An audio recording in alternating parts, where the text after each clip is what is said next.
Airtel, Jio, VI and BSNL এর full review করতে চলেছি। শালা নিজেই তো 4 বারে মাধ্যমিক পাস করেছিস।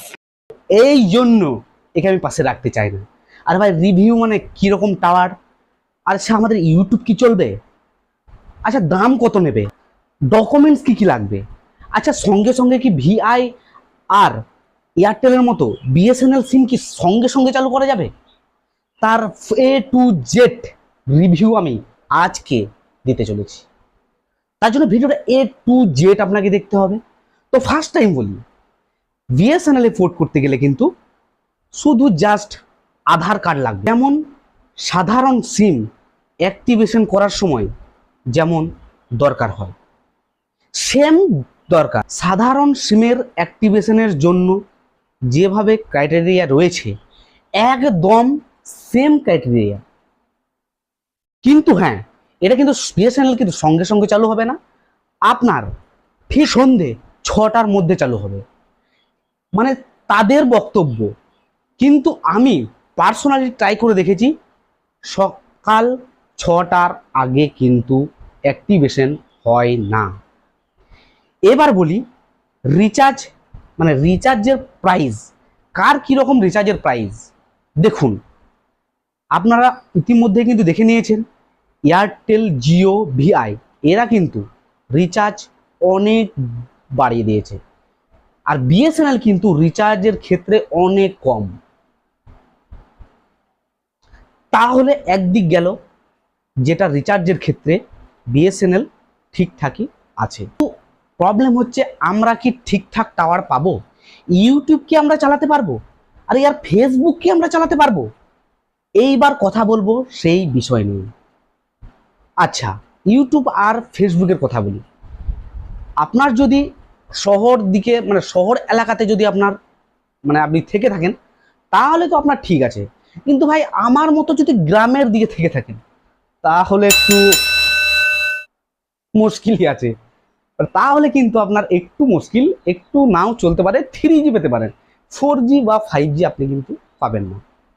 তো এই গেল একটা সমস্যা, এটা এবার আপনারা কম্পারিজন করবেন কোনটা ভালো কোনটা খারাপ। এবার হচ্ছে তৃতীয় কথা হচ্ছে, আচ্ছা এই বিএসএনএল সিমের প্রাইস কত। দেখুন দাম বলতে যে রিটেলার কেউ 10 টাকা নেবে, কেউ 20 টাকা নেবে, কেউ 50 টাকা নেবে, এটা প্রাইভেসির জন্য আমি বলতে পারলাম না। ব্যাস। এইবার চতুর্থ কথা দেখুন, বিএসএনএল আর এয়ারটেল, বা এয়ারটেল থেকে বিএসএনএল, জিও থেকে বিএসএনএল, ভিআই থেকে বিএসএনএল কি পোর্ট করা যাবে? হ্যাঁ অবশ্যই যাবে, এটা কিন্তু নর্মাল ব্যাপার, আপনি পোর্ট করতে পারবেন। এবার আসা যাক পঞ্চম কথায়। আচ্ছা বিএসএনএল সিম নিতে গেলে বা বিএসএনএল এ পোর্ট করতে গেলে আপনাকে কি করতে হবে, আপনি কোথায় যাবেন, সেটা একটা প্রবলেম। আরে ভাই এটা সিম্পল, একদম খুব সিম্পল। আপনি যে কোনো একটা রিটেলারের দোকানে যান যেখানে ভিআই, এয়ারটেল, জিও রিচার্জ হয়, আপনি সেখানেই যান। এবার ধরুন বিএসএনএল এর মার্কেট ডাউন ছিল, এবার সেই রিটেলার হয়তো সেখানে বিএসএনএল নাও করতে পারে, ওকে। তাহলে যেটা আপনি করবেন, সোজাসুজি গুগল ম্যাপে যাবেন, গুগল ম্যাপে ওপরে সার্চ করবেন বিএসএনএল সিম অফিস।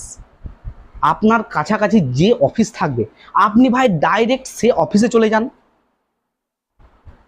তাহলে আপনি যদি ডাইরেক্ট অফিসে যান তাহলে আপনি ওখানে আপনাকে ওরা একদম আপনাকে কোনো আপনার টেনশন নিতে হবে না, নিশ্চিন্তে ওরা বিএসএনএল এর সিম আপনাকে একটা প্রোভাইড করবে নির্ধারিত মূল্যের বিনিময়ে।